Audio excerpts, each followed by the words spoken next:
Okay, we're going to finish off now with our final part. Can we all make our way back to our chairs, please? We've got just over an hour left and we have to finish quite sharpish today. So if everyone can get back and sit down, and we will commence the final part. So, everyone sitting down.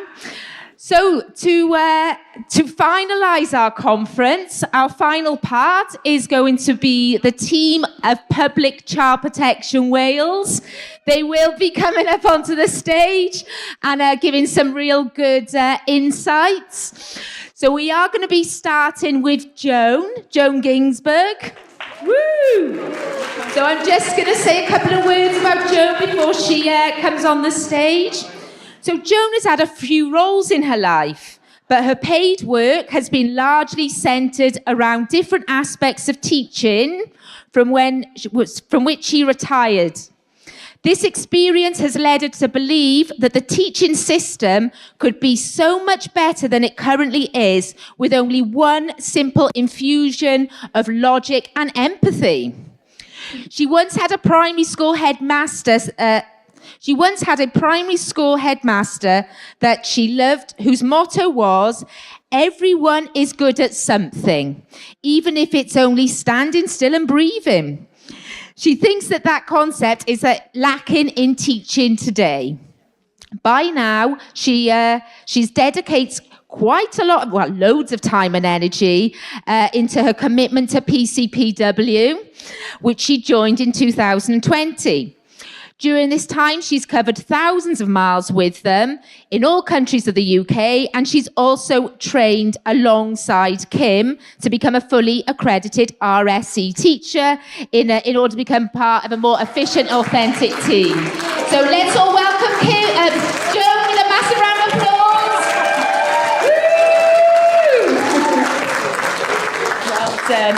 Are you taking a seat there, Joan? Okay. She's going to do a Vernon Coleman. There we are. I've got a mic for you there.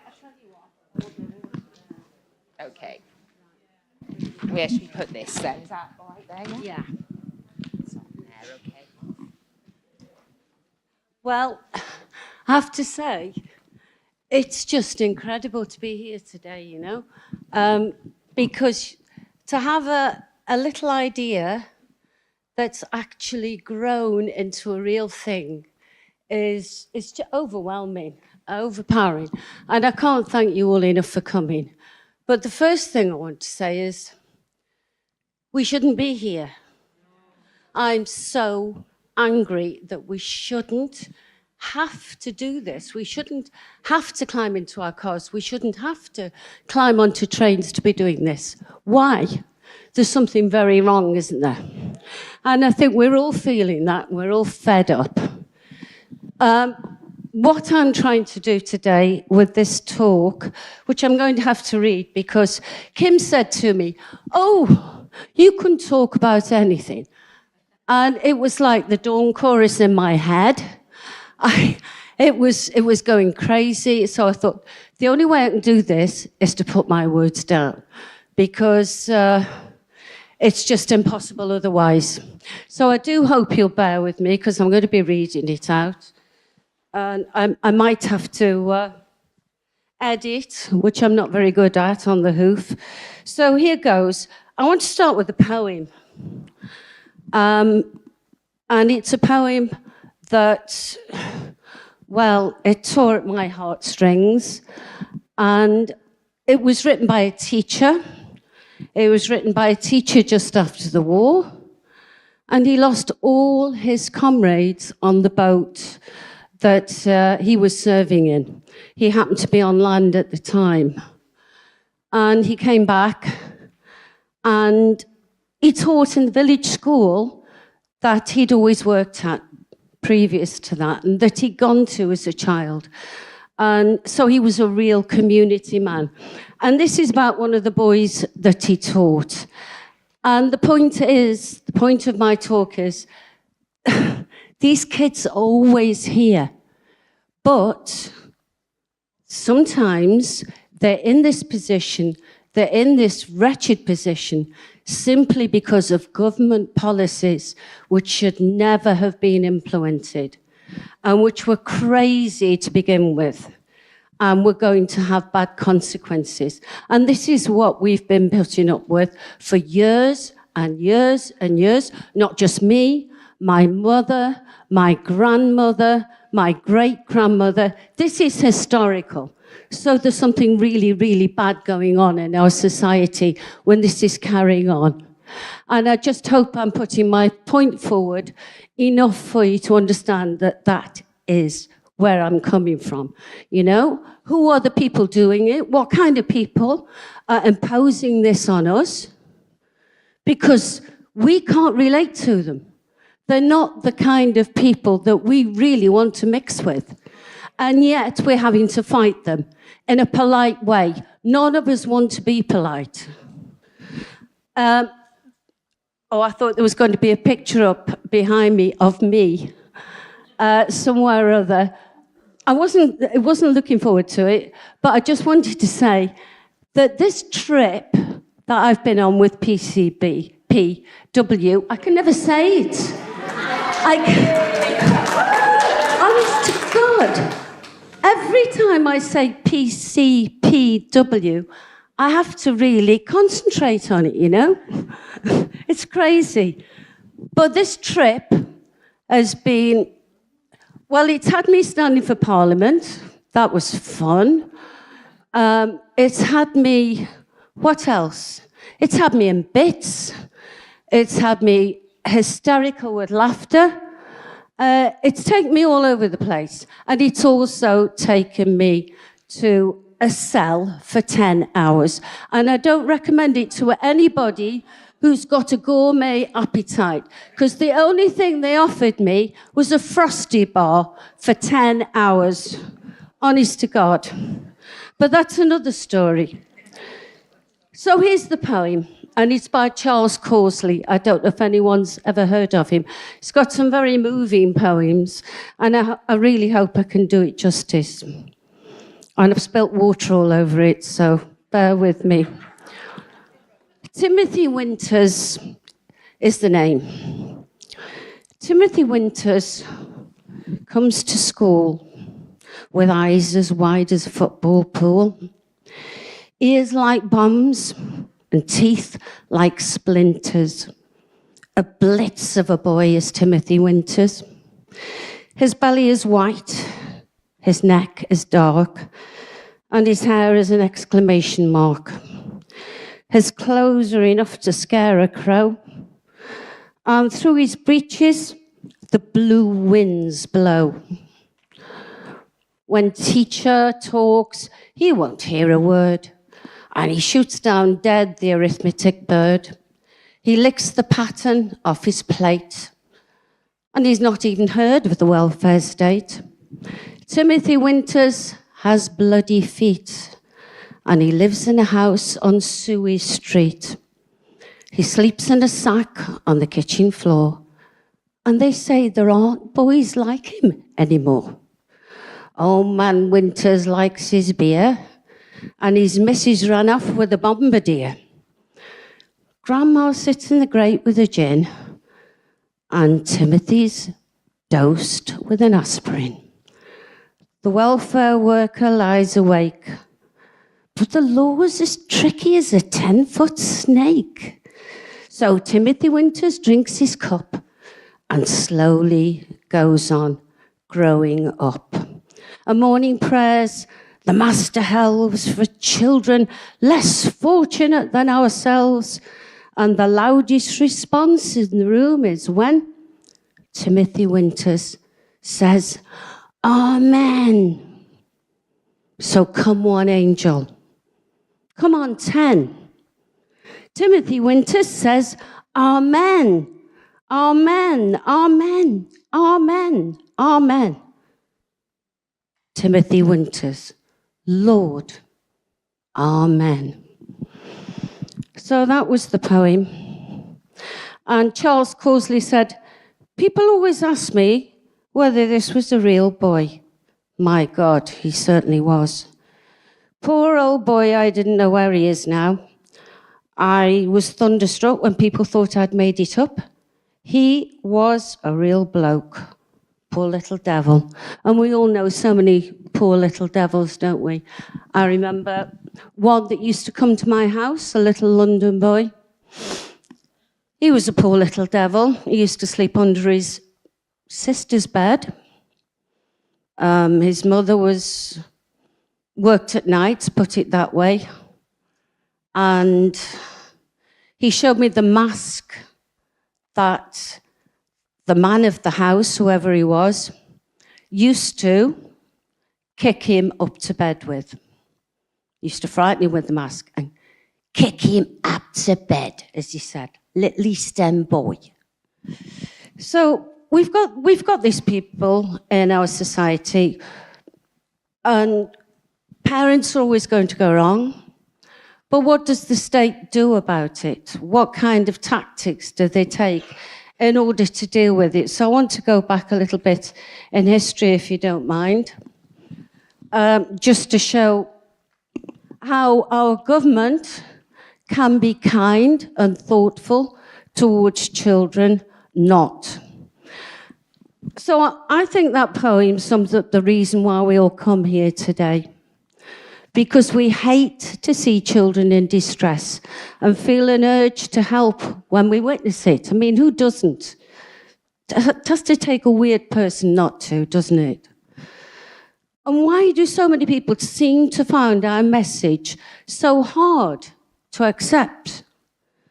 These are things that we at PCPW have often pondered on. We hit on the idea that perhaps some of the people who refuse leaflets on the street, you get that all the time, people put their head down and just walk past, that some of these people might perhaps be unable to accept them because of some kind of previous trauma. But what can you say to the people that are actually causing the damage and the trauma right now?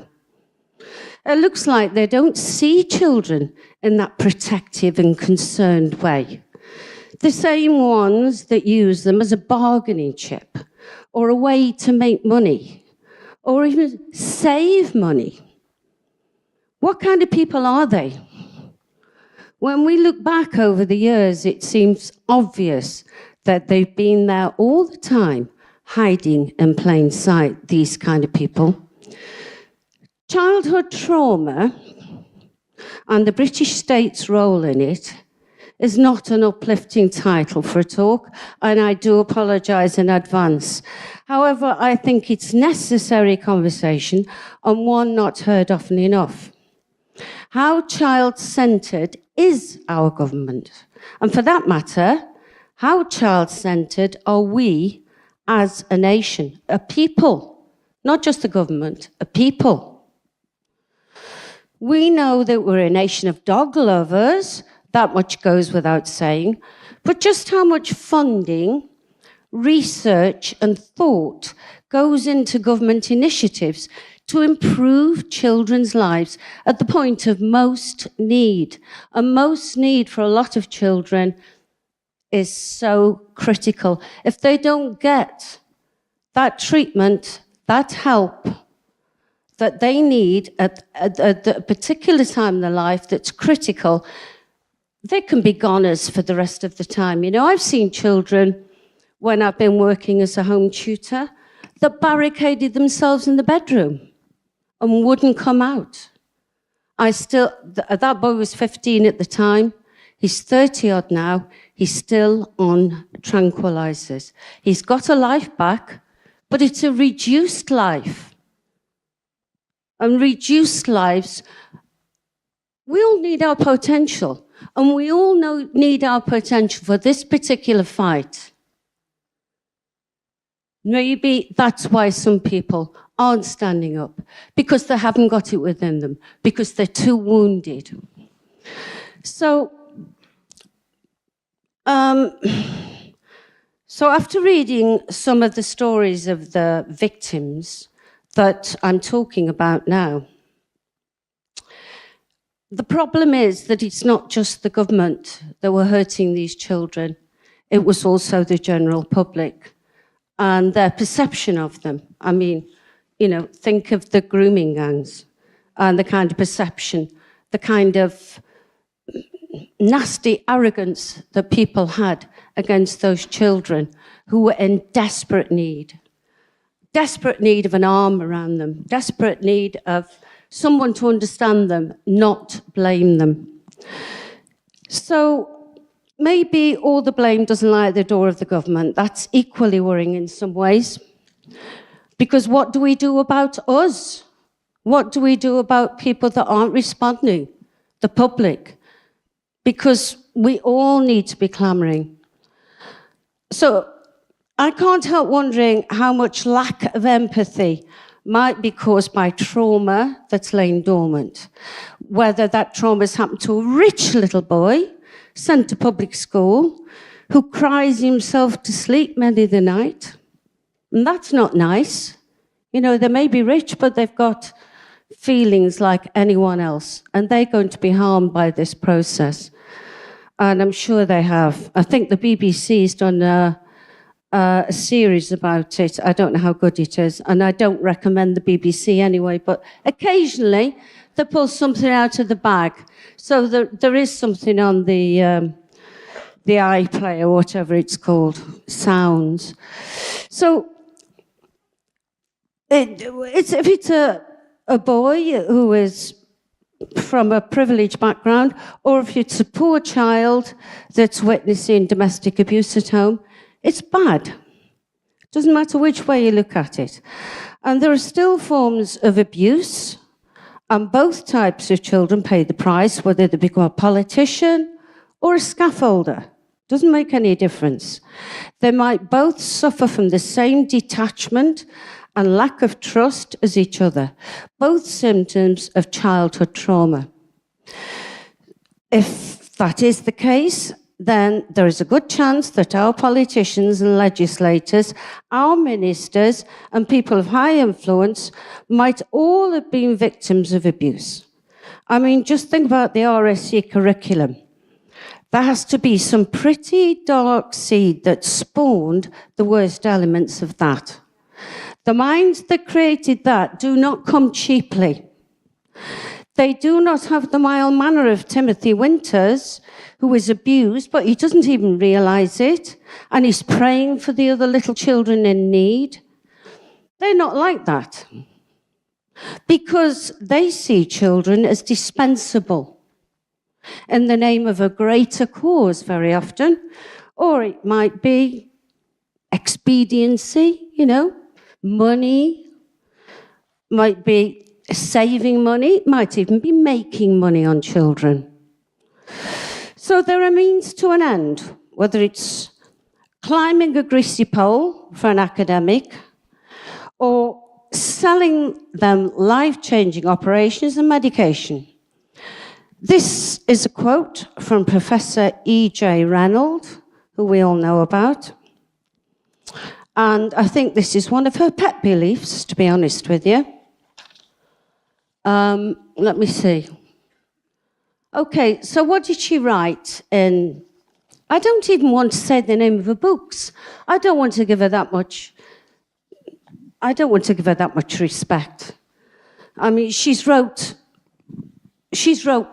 words. They're not books to me. Much of the neglect surrounding children's sexualities stems from a historical and current preoccupation with the conceptualization of children and childhood as innocent and innocence. See her English? It's weird. So what she's saying is that children aren't really innocent, and childhood doesn't have such a thing as innocence attached to it. That's what she's saying. And she goes on, it gets worse. She puts a bracket. Oh, hang on a minute. This is the important bit. Indeed, the historical separation of children from the adult world, or othering of children. See, othering? How can you make other a verb? It's never been a verb in my life until now. It's hinged wholly on children's exclusion from, she's put a bracket round it, but let's say it, adult sexuality. I'll read it again. The historical separation of children from the adult word or othering of children has hinged wholly on children's exclusion from adult sexuality. So what does that mean? Okay, so that's enough of this woman, actually. Does she mean adult or doesn't she? She put a bracket round it, but it's still there. She basically is on fire to see children in a sexualized world belonging to adults. And it doesn't get any worse. Does she think in her childhood studies, which that apparently is her subject, has she ever thought about SEN children? Has she ever thought about disabled or emotionally disturbed children, sexually abused children? She doesn't think about children. She doesn't care about children, basically. All she cares about is getting up that greasy pole, getting a nice little position. And she's supposed to be an expert. So on the topic of mental health, let's start with a quick wander around some mental health statistics for 15 to 16-year-olds in England. And believe you me, that's a very critical time for a child's development. In a 2016 paper published by no other than the Royal Society of Psychiatrists, entitled "The Scandal of the Underfunded Child and Adolescent Mental Health Services." And here are some quotes. Some local NHS areas are spending less than £10 a head on the mental health of children and young people in their communities. £10. There are 52 clinical commissioning groups in England that are allotting less than 5% of their total mental health budget to services for children and young people between 15 and 16 years old. 1 in 10 children of this age group has a diagnosable mental health disorder. 1 in 10. I bet it's more by now. I bet it's far more. More than half of all adults with mental health problems were diagnosed in childhood, and less than half were treated appropriately at the time. Less than half. So all this means by now that we have a high number of traumatized adults who are becoming parents. Nice one. Some will do a great job, but the odds would seem to be stacked against them. Will it ever end? All this trauma? Why weren't those kids an urgent priority? If we're a nation of children lovers, why not? It doesn't seem to be the case. And still, Timothy Winters forgives us. He still thinks he's one of that club, No Child Left Behind. Do you remember them? The bright new privileged generation of the 21st century, according to our educationalists. And didn't it sound grand? I mean, what kind of person would leave a child behind? What heartless people would want to do that, for goodness sake? But it seems okay to leave them desperate. That seems fine. All this carnage and distress for the want of what? Few measly quid, basically. And that has so often been the case that a pattern has to be emerging. It's all about money. From the shameful care home abuses up and down Britain, money and ideology. The care home cases up and down Britain, which we've all found so disgusting. And we all thought, my God, heads are going to roll. Theresa May said, heads are going to roll. Did they? Did a single head roll? And what happened to all the files? They just seemed to disappear down people's trouser legs. A third of them, from what I believe. And we're standing for this. We as a people are standing for this. There's something very wrong.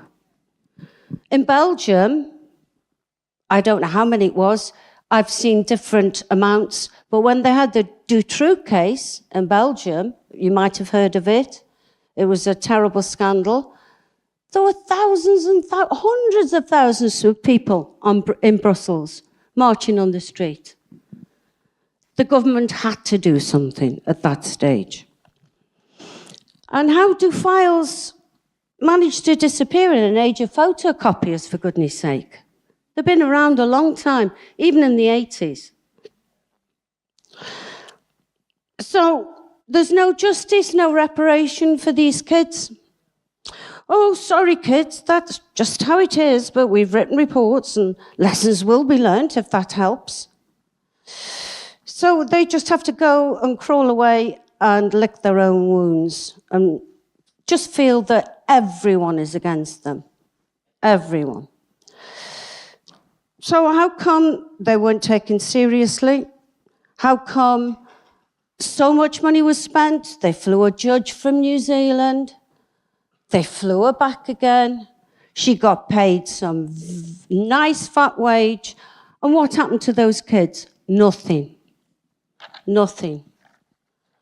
I'm going to cut this short fairly soon, but I just want to take a little walk through history just to make you realise the kind of teeth these successive sharks of government have had and how they're chewing up kids. So one of the kindly initiatives I mentioned a while back that the British government introduced to shelter children and keep them from harm, well, one of the earliest I want to refer to is the one of, it sounds like long time ago, but bear in mind my grandma was 10 when this happened, and that's the Boer War. And I'm not going to go into the ins and outs of the Boer War. It was like any war, it was a very dirty game. And it's always seems to be the kids that carried the trauma. So basically, one thing that's not contested about this war, which was 1898 to 1902, was that it was one of the bloodiest that the British government had gone to war over. It was a cause that they'd gone to war over. And it was the bloodiest, and it was the longest, and, you know, it's got to be one of the dirtiest. 27,000 Boer women and children died in the concentration camps. And Boer, by the way, for anyone that doesn't know what it is, it's like an ethnicity. They were partly German, partly Dutch farmers that were working away in South Africa. So they were taken into concentration camps. These were concentration camps, okay? And make no bones about it.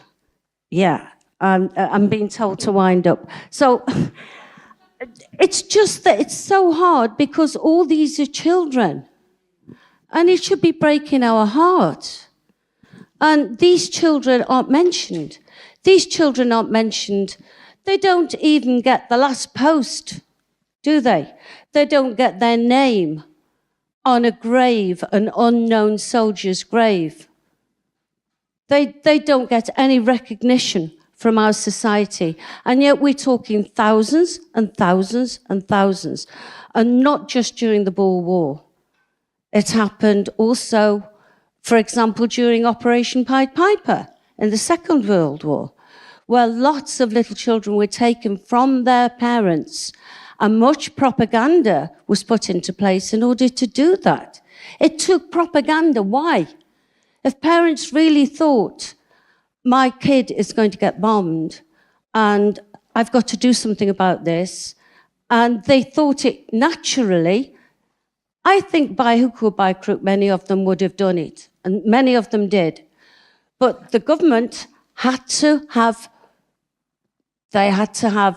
newspapers, they had to have magazines, they had to have a whole arm of propaganda in order to bring that about. And what happened to those kids? No one knows. Their stories are just untold. A lot of them a lot of them had a wonderful time. A lot of them became adopted. Not a lot, but some. And it was hunky-dory. For some people had never seen the countryside before. But for others, it was the worst time of their life. And they could tell no one. They couldn't come home and tell the parents. It was just, again, they are nameless soldiers in a war against children that has always been going on. And I've got so much more to say, but so has Kim, and so has everyone else. But I just want you to think about that. You know, why are we allowing it to happen? Have we got cross-generational trauma? We've all got trauma in our own lives. The government is causing PTSD amongst everyone now.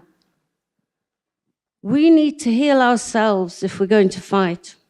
And we need to recognize our own trauma and what hurts for us. Because otherwise, they're going to keep us weak. And that's the whole idea. Keeping us weak, keeping us undermined, keeping us with stories we can't tell. Even to our best friends, even to our family. How can parents tell their children about the sexual abuse that they might have experienced when they were being sent away? And it isn't just during the war.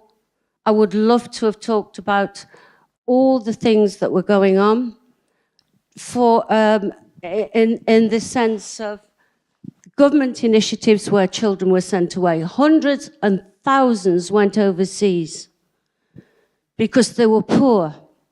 They were told that their parents no longer lived sometimes. They were classed as orphans. And meanwhile, their parents were looking for them for years and years. And they were looking for their parents on the other side of the ocean. Some of them died. Some of them committed suicide, hung themselves in barns. You know, the trauma never ends. And a lot of it is caused, so much of it is caused by government policies and by people that have been traumatized themselves. So trauma breeds trauma. We need to break the cycle.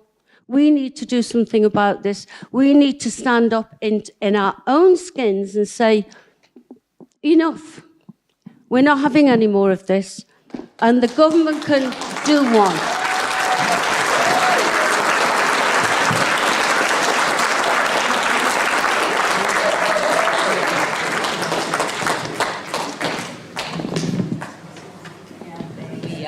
Thank you so much, Joan. That was very insightful. Thank you. So I'm not going to do a big introduction for our last two speakers. You all know who they are. They are actually the most researched people I know, I've got to say. So can we just do a huge round of applause for Kat, Watkins and Kim Isherwood.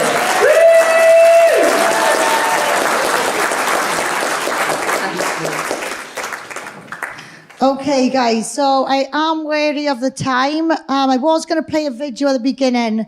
I don't know if we're going to have time. It's a 6-minute video. Should we just go straight? Yeah. Should I do it? All right, okay. This video is important because this is where comprehensive sexuality, actually, we've shown you where it's come from. These are the people involved in promoting it and actually, well, they're the activists for it. So let's have a look who they are. Adults would feel that a developed consideration for children would involve leaving children alone sexually to find their own way for themselves with their own peer groups and not with adults. Yes, I would be all in favour of children finding their own way sexually, but I think also that adults have a part to play because children are one part of the whole society. It isn't the society where we separate children from adults. What do you feel?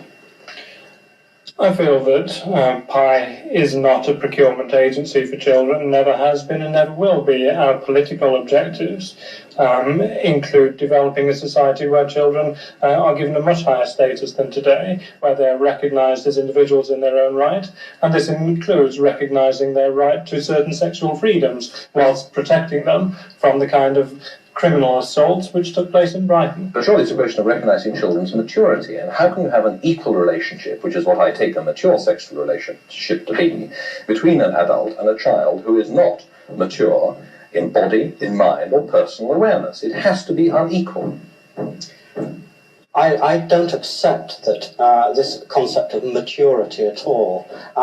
Adults, for instance, aren't necessarily mature. It's a long process. So I take it for granted that no adult is probably ever mature, but nevertheless, my state of maturity, or your state of maturity, is clearly different from that of a child of 12. How can there be an equal relationship which allows of sex, which is usually a shocking experience for everybody at some time or another? How can you allow of an equal relationship between two people so unequally positioned at the starting off point? I don't accept that sex is a spontaneously shocking experience. But I'm saying to some stage or other, there is an element of shocking sex. Not if children are properly educated about sex, and it's an obligation on society to see that children are given a far more comprehensive sexual education from a far earlier age. But in that case, they find it out, they discover this with people of their own age and in their own time. And it is the question of inequality, which I come back to, which I think you have an answer.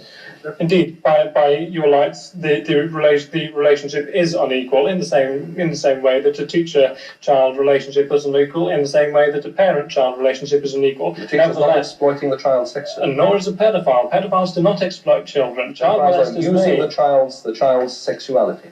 No, pedophiles do not use a child's sexuality. Pedophiles develop a mutual sexuality with the child. It's an entirely reciprocal relationship. But you can't say that because of this business of immaturity and the inequality of the relationship. Yes, but the definition of maturity is yours. We don't share it. Well, what is your definition of maturity in this context? So how can a child of 12 make a mature judgment about something like sex for the first time, which it has not the first idea about, and cannot possibly weigh the consequences of it? You're imputing to a sexual relationship heavy judgmental issues which I'm talking about the intrinsic. physical and psychical response. Yes. A child is able to recognise a pleasurable experience. He is able to recognise a pleasing emotional experience. He is able to express consent and to recognise that this is something he wishes to continue. And a responsible, caring paedophile, it always refers to the wishes of the child. But even today, Tom O'Carroll argues he and other paedophiles should be allowed to have sex with children. You keep saying, by the way, it's sex with children. It's not sex with children. It's sex, most people think, is sexual intercourse, penis in vagina, and a guy banging away until he gets orgasm. That's not what I mean by sex with children. What are you talking about? And I don't think we should talk in this sort of emotive fashion about sex with children. What is a less emotive term?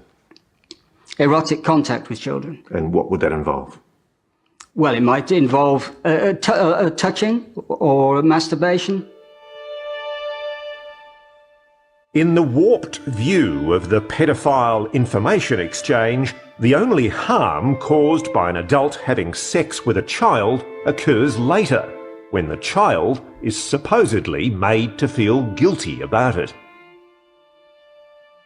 If they were traumatized, they wouldn't have gone along. You see, that's another lie that pedophiles spin. They say that the kids aren't traumatized. Wait a moment. Believe me, they are traumatized, Tom. Yes, but many years later, as a result of being told... it matters because they would not have been traumatized but for being told that they had been abused. So this is the point. You'd say that it's not the pedophile that's caused the abuse, it's the responsible authorities like the police and their parents. Yes, absolutely. So you don't accept that having sex with a child can cause any kind of... Let me tell you, we're getting peculiarly hysterical. Many years later, when people are told that they have been abused and it keeps being rammed into them from the media all the time, then that is the feeling they come to get. They come to think, I must be traumatized because people keep telling me so. Okay, That's how it happened. Can I put to you, there's something in your book. Mm-hmm. There's a section in your book where you describe the scenario of a little girl sitting on a man's knee. Yes. And you describe approvingly how sexual relations with that little girl can be, quote, negotiated by hints and signals, such as complimenting her on her knickers and testing her response. Yeah. And what would be the adequate response from that little girl, Tom? Enthusiasm. What would that constitute? How would the little girl show you enthusiasm for you wanting to have sex with her? Let's move away from... No. Let's stick to this issue. Well, all right. Let's stick with the issue, but let me address it in my own way. The little girl's sitting on your knee, and you've just told her, I like your knickers. Let me address it in my own way. What does that little girl do to indicate that she's willing to consent to have sex with you, Tom? How does somebody indicate willingness to have consent to anything? A little girl cannot possibly be a consenting partner in that kind of power relationship. She's sitting on your knee, for God's sake. Yes, You're an adult. Yes, she can. You use the term enthusiasm. What does that little girl do to indicate that she's enthusiastic? I think that we're going round and round in circles. No, what is the answer? We're going round and round in circles. I've given you my answer multiple times, so I'll finish there. Which is a non-answer. You just can't answer. Well, you think it's a non-answer. I think it's an answer. So this is the area where my line of work comes in. I'm a criminologist. I specialise in child sex abuse, institutional abuse, perpetrators of abuse. I firmly believe that you can only safeguard a child from sexual abuse if you understand the mind of a perpetrator. Here we are producing policies based off stories of victims. Victim stories are important. Yes, they are. We need to understand the damage, okay? But a victim will never, ever, ever understand the grooming process. They'll never understand what the perpetrator's thinking of, the tactics they use and things like that. So that's where my line of work comes in. So when I'm dealing with stuff with the small children then in school like this, pants. Now, pants used to be a really good program. Privates are private. Okay? Nobody looks, touches, or talks about your privates. But it's not that anymore, is it? It's changed.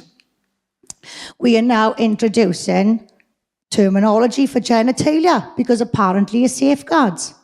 So think back to Tom O'Carroll now.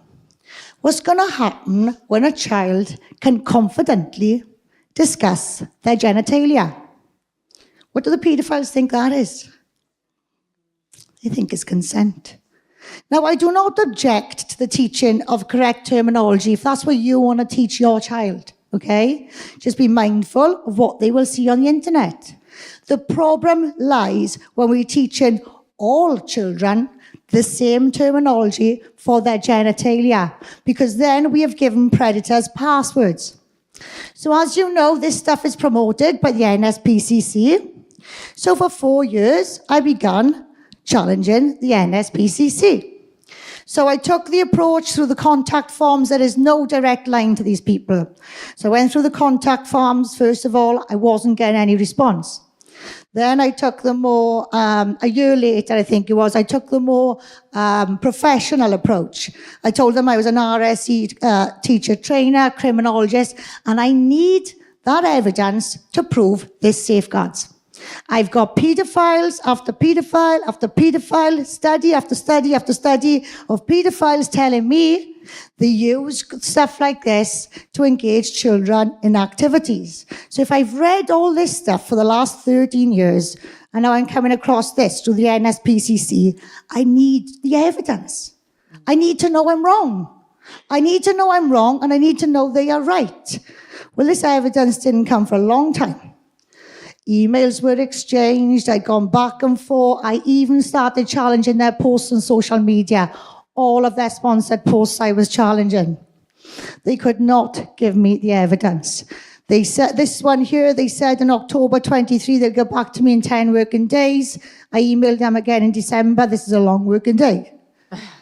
So here I am, I had a contact from somebody on Facebook, they'd given me this email address, I want the evidence to prove that this safeguards. So it just keeps going on and on and on, like there was none. Finally, 4 years later, they give me this evidence. 2 studies written by an academic called Walsh in New South Wales in Australia. It says nothing in there about correct terminology. It says nothing in there about good touch, bad touch. It says nothing in there about consent. Do you know what these studies are? They're an overview of sexual prevention programs in school. These are not worth the paper. They might be worth the paper they've written on for Australia. If they're looking at the sexual prevention programs there is nothing in there to tell us that teaching children correct terminology safeguards them. And that's something we've got a massive problem with. So I wrote back to them again and I asked them, would you be prepared to answer some questions regarding this? And they completely tapped out. They were not prepared to answer any questions at all on that. Then we were contacted by some guy called Derek Thomas from Parliament. He hadn't seen it actually, one of his constituents had seen a podcast where I'd explained the correct terminology. So they had gone to him. He had come to me asking me for the evidence. So I said, well, if you're prepared to learn, I'm happy to teach you. But you better have a lot of time and you better be prepared to do all the reading. It's not in one study, it's in hundreds of studies. So I said, better still, I said, why don't you go and ask the Department for Education for the evidence?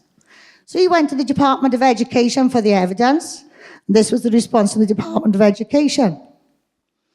Teaching about body parts is often taught alongside education about privacy and boundaries, and the differences between appropriate and inappropriate and unsafe physical and other contact. Pupils are taught how to recognize and report feelings of being unsafe and how to ask for advice or help for themselves or others. We want children to be able to report concerns or abuse, and we have the vocabulary and confidence needed to do so. Again, there's no evidence. This is a big safeguarding thing that they are promoting, that they are sponsoring, that they've got teachers out there delivering to your children.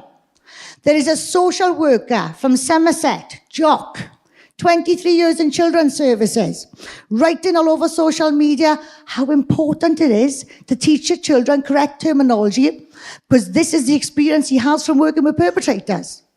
I thought you've been working in children's services the last 23 years. Which one is it? You don't work with perpetrators if you're in children's services. So again, that's just hearsay. That's another big fat lie. We've got our RSE consultant, Ian Timbrell, as well. He promotes this stuff on his website. Again, no evidence to support any of it. So when we are teaching small children the same terminology for their genitalia amongst adults, a different adult every year in school, strangers confidently discussing their genitalia, that child has now become fair game. We are grooming our children under the guise of safeguarding. So then this is another thing that really bothers me. Self-stimulation. This was in 241 schools in England. This package has also been used in Bari, okay? The All About Me package is being used there as well. So this particular part, again, is supposed to be safeguarding. There are also rules about touching yourself too. Now, lots of people like to tickle or stroke themselves as it might feel nice. They might play with their hair, stroke their skin, or they may even touch their private parts. This is really very normal. However, Some people may get cross or say that it's dirty, especially when you touch your own privates. This is strange, as it's really very normal. However, it is not polite to do it when other people are about. It is something we should only do when we're alone, perhaps in the bath or shower or in bed, a bit like picking your nose. It is certainly not polite to do in the class when everyone's watching. Now, let me just address this. There are children who touch themselves, okay? There are. But some children are doing it just because they do. Just distract them, all right? Just distract them. Some people are doing it because they've got a medical condition. Some people are doing it because they've been neglected. And some are doing it because they've been abused, all right? And as teachers and safeguarders, we are looking for these behaviours in children. It's called a non-verbal disclosure, okay? But now we've just programmed every 4-year-old not to do it in the classroom. We have just failed an entire nation of children. So that was the younger children. That's the bit I've got a massive problem with. Now we want to show you now what has come to us. So we're going to go up now to the comprehensive age children, and then Kath is going to address that. And what happens in school last week? I don't know, they're teaching us ain't no sex, I think. That's what I'm pretty sure it was. So, what lesson was it? Was it helpful? Sweet. What's it called? Sweet. I don't know what it stands for. What? SWE? SWEET. As in sweet. That's what your lesson's called. Was it your original teachers or was it outsourced? This is my real teacher. So it was your real teacher. And what did they tell you to do exactly? Search up ain't no sex on our phone. They told you to take your phone out and search. And search your app. And what did you do? Nothing. I walked out. You walked out to the class. So, what will happen to you now for walking out to the class? Will you get in? Will you have detention or? Detention. What, have you had detention for it? No, not yet. But they will start giving detentions. Why? What have they said? What did they say to you for walking out? Nothing. She said you're not supposed to walk out. I had to go back in there. And what did they make you do then when you went back in there? Nothing. I refused to do it. You refused to do it. Did everyone else do it or? Yeah. So they all did it. What were they all saying? Were they? The one girl said that she couldn't do it because of the search history on her phone, and then all the rest were searching up on laptops. And what were they saying about it? Did they have to have a discussion or anything about it after? Or? I don't know. I wasn't in there. Oh, you left. Yeah. And nobody else walked out with you? No. The boys were running around for most of it, haven't they? So they were messing around and that. Did you want to do it? No. Do you think anyone else wanted to do it? No. No. Well, let me know what happens. If it gives you detention, tell them you've got rights and you don't have to learn that. You've got rights as a child.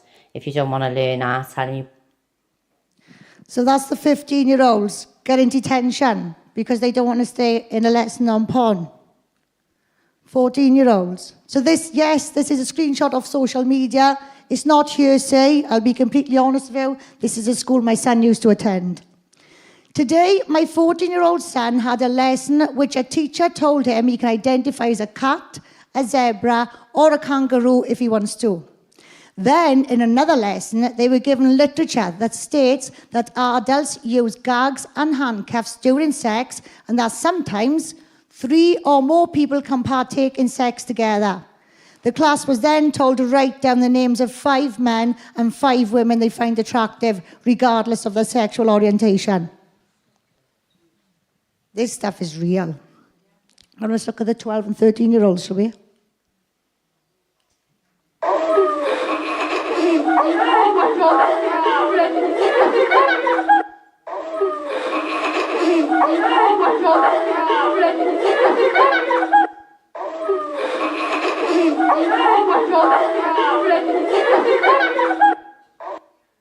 So this video was sent to us by a 12-year-old boy. We've got 12 and 13-year-olds written there because that was the age group.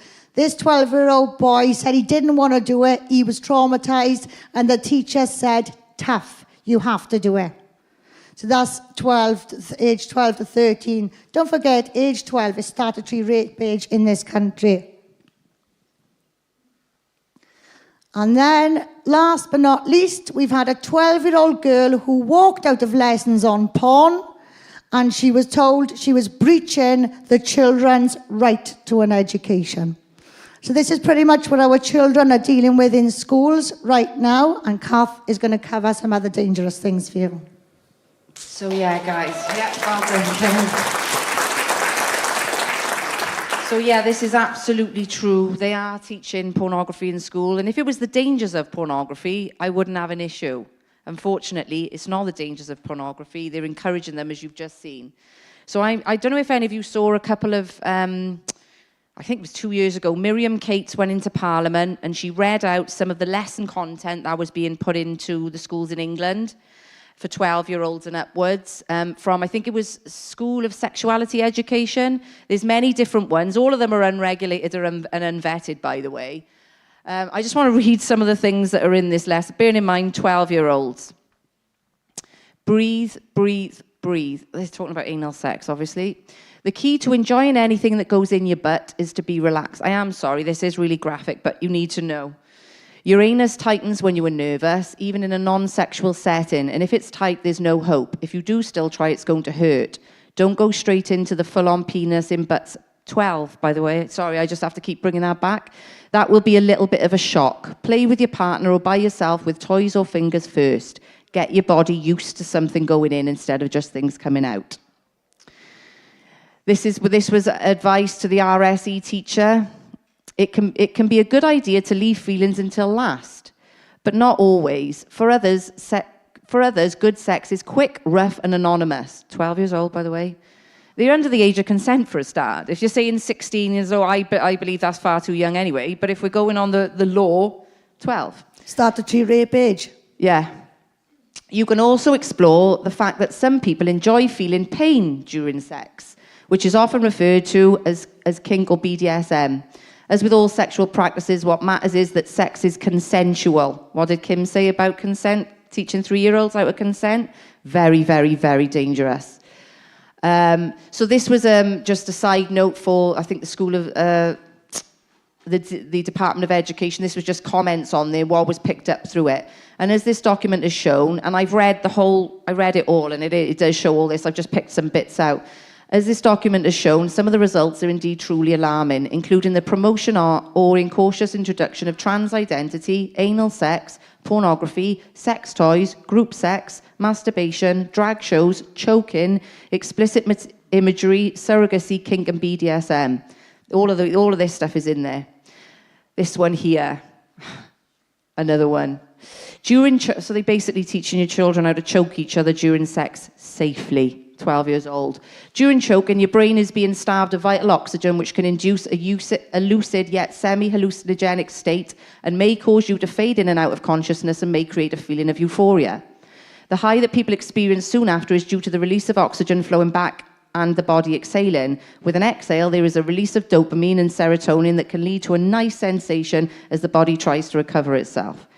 So they're promoting and encouraging this stuff. You can die from this. People die. Thousands of people die from this every year. And they're teaching children this. So I'm just going to, I've only got a few minutes, so I'm not going to go too much into this. I have done a proper presentation on this, and I'll tell you where to get it. But these are the, how porn affects the brain, literally brain damage. It causes brain damage. It causes a process of desensitization, and much of you will probably understand what happens here. Exactly the same with a drug as well.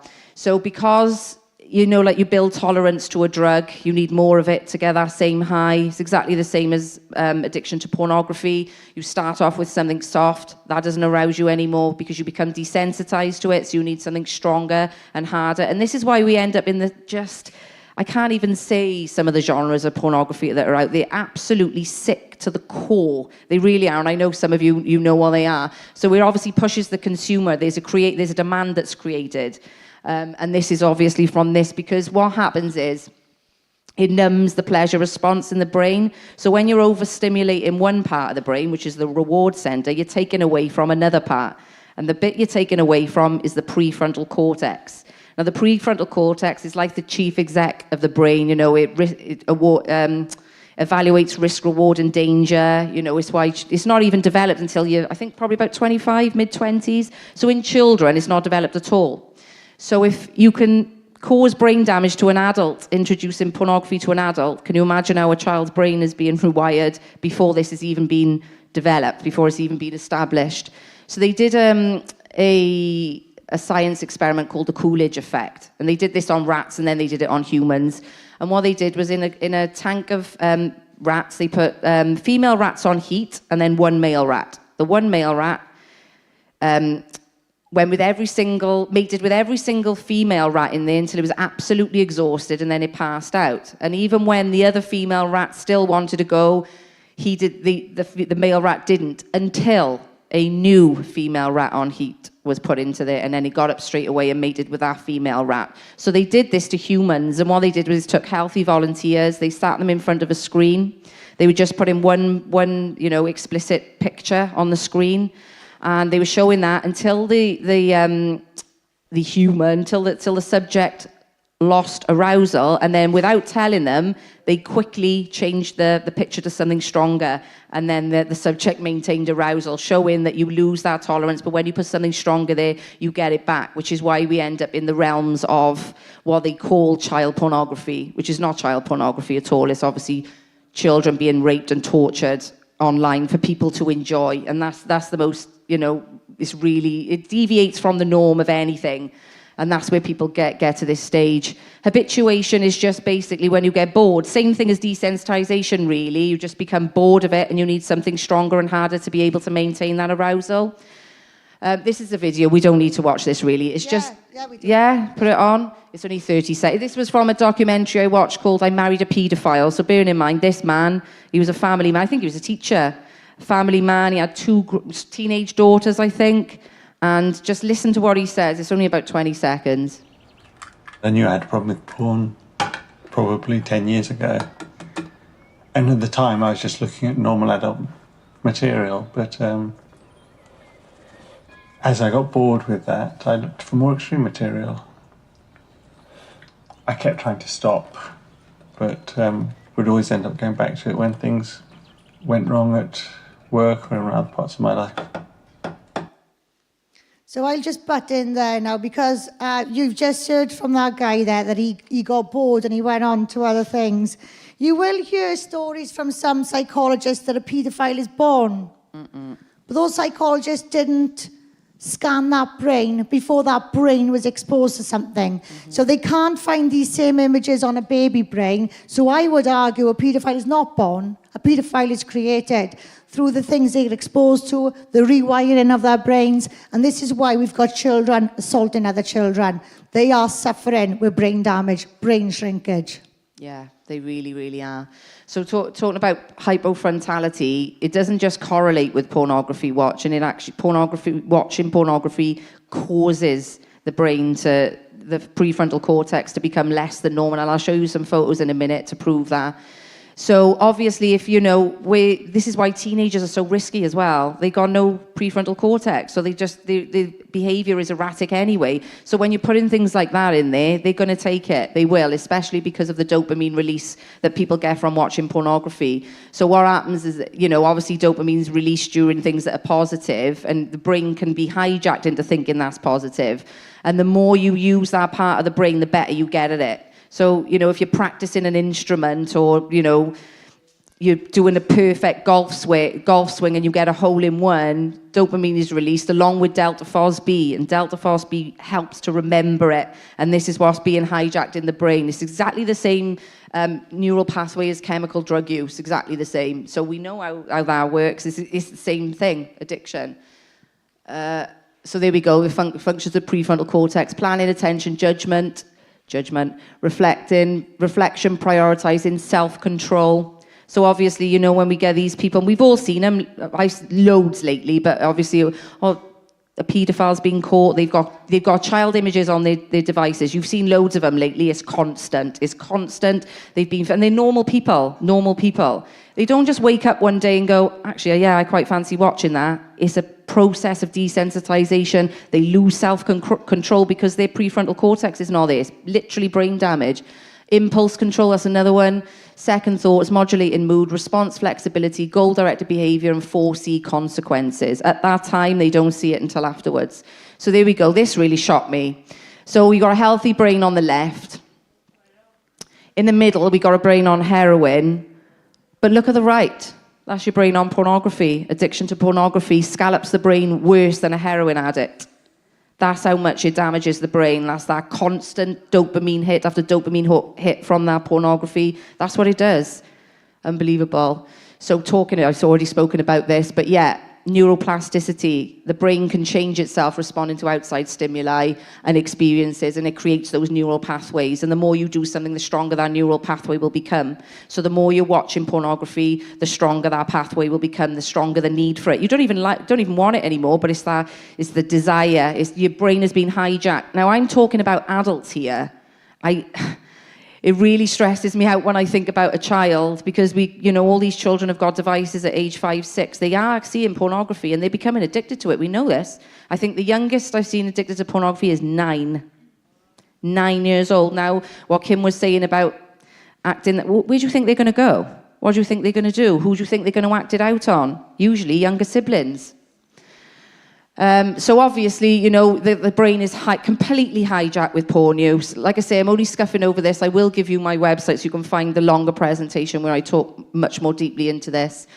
Supernormal stimulus. There was a guy called Nicholas Timberg, and he was a scientist, and he did an experiment with butterflies. And what he did was he made butterflies out of cardboard, and he made them really, really pretty, like really pretty colours and whatever, and he put them in an environment with butterflies, and then added real male butterflies. And the male butterflies were trying to mate with the cardboard butterflies. When he introduced female butterflies into the mix, the real female, but they ignored the female butterflies, the ones that were actually real, still carried on trying to mate with the supernormal. So this is what happens. Marketers, advertisers, filmmakers, they know this. They know how to trick somebody's mind and make something. So by comparison, normal becomes boring. So if you've been watching so much pornography with all this, the photo editing and everything else, then you were going to destroy your relationship, because by comparison, your wife just becomes just because the norm is not there anymore. They just becomes boring because you've overstimulated it. It's a fake stimuli, but it affects relationships massive. And then obviously this has tremendous implications, not just for relationships, but for everything, all types of relationships. It's really, really powerful, because your expectations will change. And we all know somebody, don't we, who's got that, real high expectation because they've seen so much fake, sex and what's going on. This is why people split up. A lot of the time it's down to pornography use, because they're looking for something better. They think that they're going to get something, and it's not real life above anything else. I will play this. Is it all right to play this? It's just a doctor explaining the scalloped brain.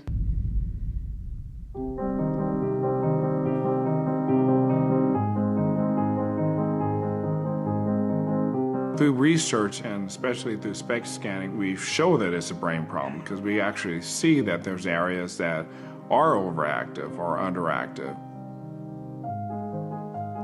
You get this rush of adrenaline, so he gets that high, that whether it's masturbation or whatever it is that gets him to that point. But then you have this, just say like cocaine, after it's over though, you'll see this decreased blood flow again to the prefrontal cortex.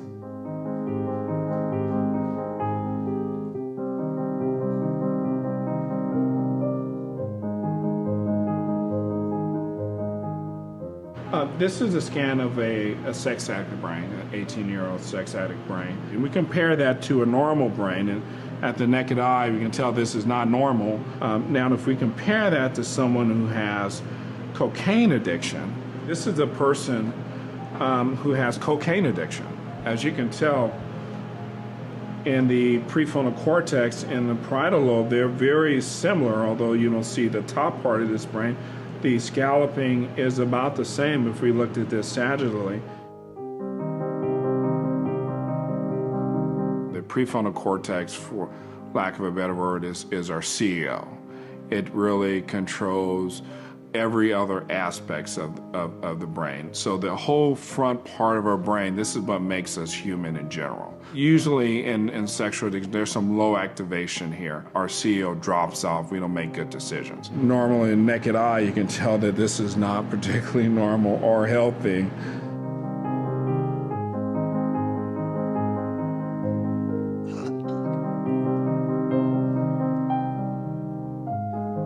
this person's just not using as much brain because they're used to using the sex and other things to make their brain active. So the excitement of pornography. So we'll see a lot of the same deactivation from cocaine and sexual addiction. You can tell again from someone who's a normal brain, we obviously don't see that degree of scalloping. It takes over the mind. So yeah, just obviously just to end there for me. For anyone who wants to look at my presentation, it's about an hour and a half, and I go a lot deeper than that, and obviously into the child sex abuse and whatever, and historically into the pornography industry. If you go to my website, www.exposingthelie.info, and you have to write it exactly like that or you won't find me. But if you go on there, go into my videos, it's called the Catastrophic Effects of Pornography. You'll find it there. So thanks for listening, guys. Sorry about the harrowing part of it. Yeah, details of Kat's website is on the back of the programme anyway, guys.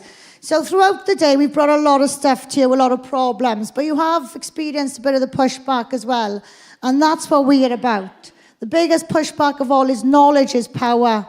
You can't fight against something you don't know. If you don't know the enemy, you can't fight against it, you can't protect against it. Advocacy and representation. You've seen that this afternoon on the stage. You've seen it with Chelsea's case, you've seen it with Maggie's case. It's getting the courage to stand up for yourself. And when you can stand up for yourself, you stand up to the person next door. And when you can stand up for the person next door, that person can stand up for somebody else. And then we'll have a ripple effect. It's all about bravery, advocacy, rights and representation. And when you're advocating for each other, you're representing each other, the fight goes so far, we create case law. You don't have to fully win your case to create case law. You know, you can quote judges from cases that weren't successful because what matters is how the judge summed that case up. So case law is very, very important as well. Education and training. So for us, we have recently written a sexual safeguarding training programme. We've been piloting it around Wales. We've been changing it with the feedback we've had, and we're about to get that fully accredited. We're also going to work with Dr. Lisa over there and some of her contacts. We're going to produce a 12-step process for sex-addictive children. So there are these packages out there for adults, but there's nothing out there for children. So that's something that we really want to be working on. We want to give you guys strategies when these things come to your door, when this stuff is happening in your house. We want to give you guys places to go and positive strategies with that. Challenge red flags. If it doesn't feel right or it makes you question it, you challenge it. There's no such thing as a stupid question or a stupid suggestion when we're discussing children. We only regret the things we don't do. And last but not least, we form a coalition. And I think we've demonstrated that today as well with our ladies too much too young. Azar and the Birmingham boys. Lisa Nolan.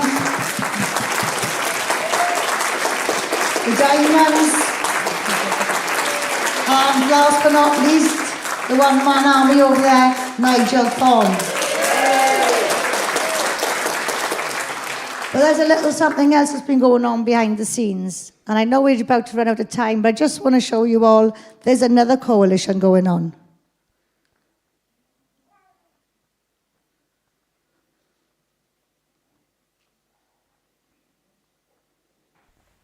My name's Rachel, I'm from Australia and I'm a mother of 5 and my friend and I, Angela, we've been going around the state of South Australia informing parents about what's in the curriculum.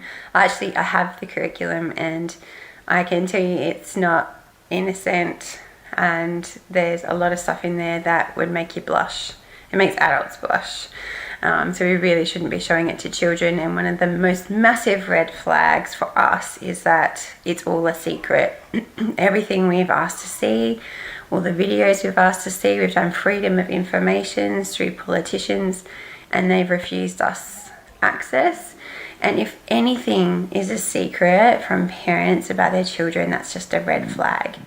And that's something we're trying to expose, is that there are secrets around this sex ed curriculum, and there just shouldn't be any. And parents should be totally involved and totally aware of what their children are learning. So this issue is not in Australia alone. It is all over the world. It's the same phrasing, it's the same words, it's the same tactics. So there's a greater plan at play here, and they're really trying to sexualize a whole generation of children. So I truly believe the key is us talking about it, exposing it, and everyone sort of becoming aware of what's really going on, and that we take back parenting, and instead of just leaving it up to screens and schools and departments and governments to raise our children, it's on us to raise our children. We need to be the ones stepping up and standing to protect our kids. So Kim and the team, well done for what you're doing, and we're working together across the globe to protect our children.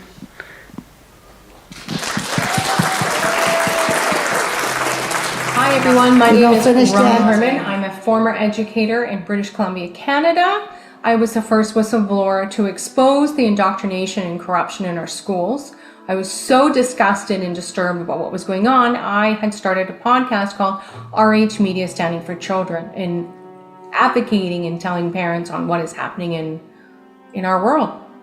The other key thing that is happening in schools in British Columbia is drugs. Drugs are being promoted by our educators, by our government.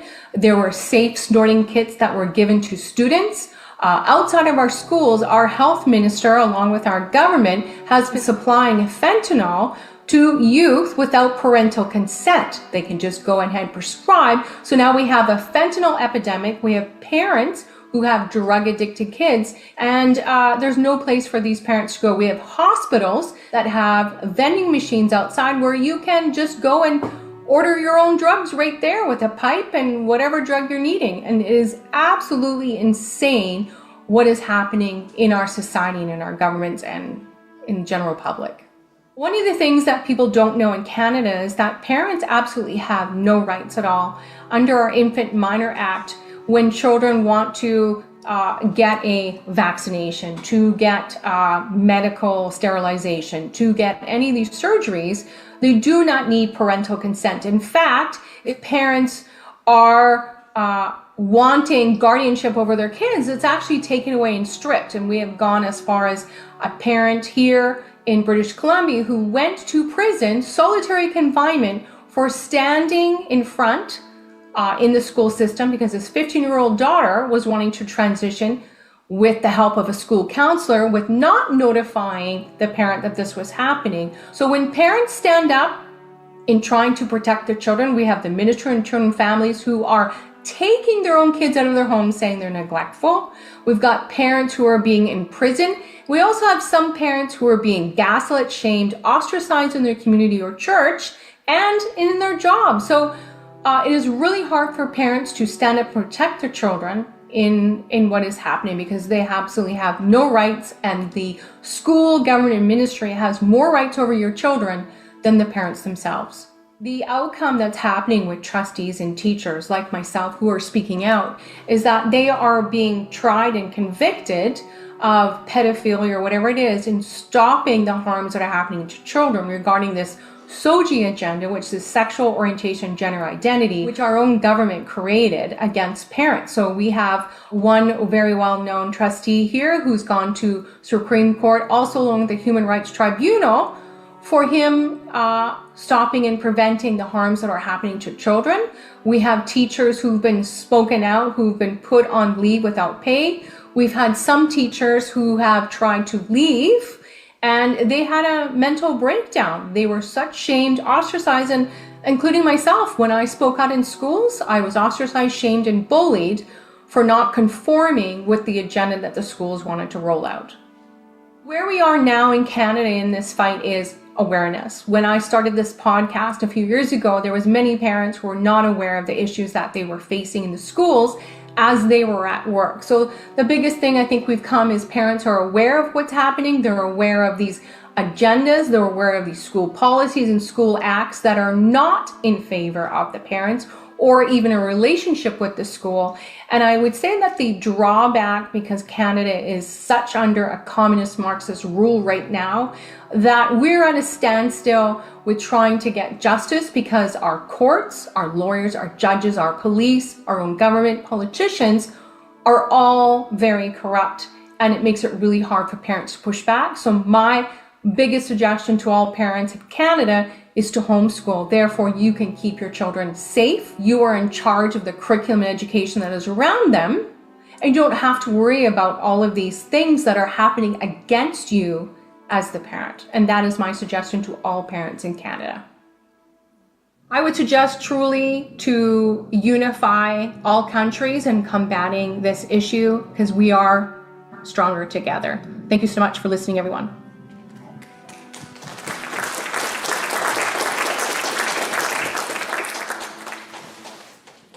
Good evening. This is Jana London, founder of the Natural Women's Council. It's been a really busy week, given what has come out in the not so mainstream news here in Ireland. But pushing that aside, we still have work to do. When people pressure you and try to censor and silence you, you have two choices. You can be silent and self-censor, or you can keep on going and keep on speaking and focus on the job at hand. And the mission is to protect children and safeguard children's education from woke, radical political ideologies and indoctrination. I'm choosing that option. So let's go on to our event. The Natural Women's Council is having our first big annual event on the 5th of April, 2025. It's going to be a fantastic day, and it will empower parents and guardians with the knowledge needed to safeguard children in the education system. We're going to show you some of the content and walk you through the toolkits and textbooks. We're going to share with you what the language really means in education. We'll talk about how the education system got so corrupt. We'll talk about what legislation is coming up, what's already in place that should be a big concern for parents. We have expert panels, medical experts, some doctors talking about the risks of puberty blockers and hormones and surgeries to these innocent children. We have a panel of legal experts and also teachers. Finally, there'll be a networking and expo visit at the end of the conference where you can meet some of the people at our stalls and review some of the material and ask questions. So parents are busy. I get that. I'm a busy mom as well. This is going to be an packed day. In just 6 hours, you're going to learn what you need to know to safeguard your children. Arm yourself with knowledge so you can be empowered. So please book your tickets on naturalwomenscouncil.ie. It's for the 5th of April, and it's going to be a great day. This certainly is the information that the state does not want to get out, but it is going to come out, and I'll see you there.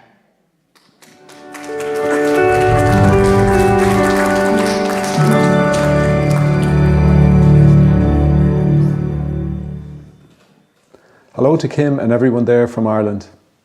I've been following the situation in Wales for a number of years, and my heart goes out to all of you. Some very wealthy individuals and the international institutions that they control have gone all in on promoting the indoctrination and the sexualisation of children in our schools. And unfortunately, many of our national representatives have been only too willing to carry out their wishes. We stand with you and every parent on the planet to advocate for the protection of children, and the task of mobilising a sufficient number of parents so that we maybe achieve this objective has been challenging, but we will get there. It's only a matter of time, and in that meantime we have to minimise the harm done. We stand with you for this battle of the truth and the long-term welfare of our respective nations' children. There isn't anything more important. So God bless you. Hope you have a great day there. I look forward to working with some of you in the days, weeks and months ahead. God bless.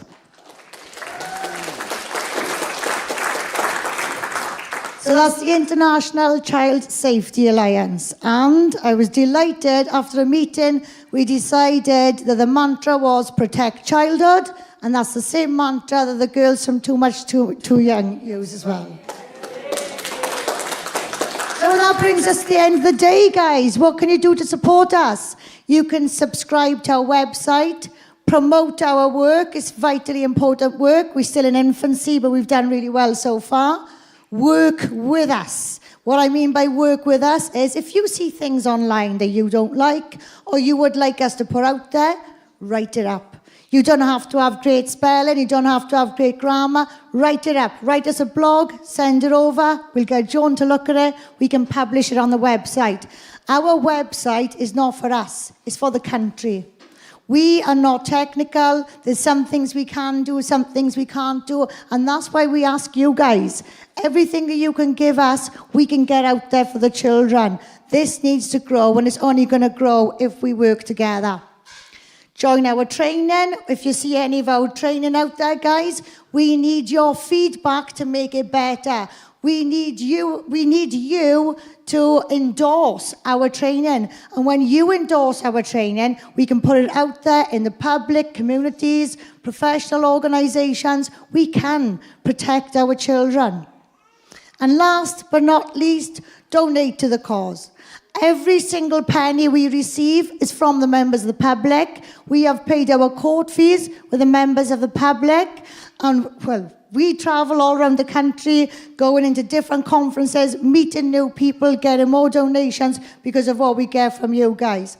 Not only do we do that, when we deal with cases as well, when we got really important cases, we support parents. Sometimes if they need private consultants, private reports done, that's what we do.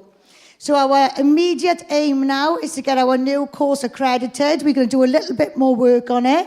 We're going to expand the porn area. And then we're also going to be working on producing that 12-step program for sexually addicted children. So every penny that we get from you guys goes to fantastic work. We are protecting the children. You know, you don't even have to donate yourselves. Have a sponsored walk. Have a sponsored something. You know, join our skate-a-thons. Make it fun. Because if you make it fun and you have big sponsored events, you have to tell people what that event is about. And when you tell people what that event is about, we are spreading the message, aren't we? Public Child Protection Wales does exactly what it says in the tin. We are the public protecting the children in Wales. And we are going to do this. We are going to win. We will make Wales the safest place in the world for raising and educating children. We'll do with our UK coalition, and we'll also do with our global coalition. Thank you all for coming today.